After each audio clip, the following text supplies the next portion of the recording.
சட்ட படிப்புகளுக்கான விண்ணப்ப விநியோகம் தமிழகம் முழுவதும் இன்று துவங்கியது.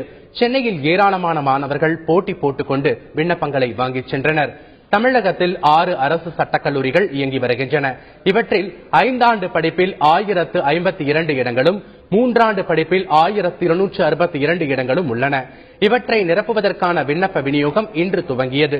சென்னை பாரிமுனையில் உள்ள அம்பேத்கர் அரசு சட்டக்கல்லூரியில் விண்ணப்பங்களை பெறுவதற்காக நூற்றுக்கணக்கான மாணவர்கள் வந்திருந்தனர். 11 மணி முதல் விண்ணப்பங்கள் வழங்கப்பட்டு வருகின்றது. 3 ஆண்டு படிப்பிற்கு ஜூலை 15ஆம் தேதி வரையும் 5 ஆண்டு படிப்புக்கு வரும் 30ஆம் தேதி வரையும் விண்ணப்பிக்கலாம் என சட்ட பல்கலைக்கழகம் அறிவித்துள்ளது. +2ல 1072 மார்க் எடுத்தேன். இப்போ BABL பண்ணலான்னு இருக்கேன். BABL பண்ணிட்டு IS பண்ணலாம் அப்படின்றதுக்காக BA எடுத்திருக்கேன்.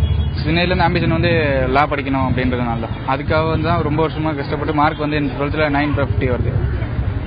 நான் இங்கே ரொம்ப அப்பாலேருந்து எல்லாமே அட்வொகேட் தான். ஸோ அதனால அட்வொகேட்டு ரொம்ப லைக் பண்ணி போட்டதுக்காக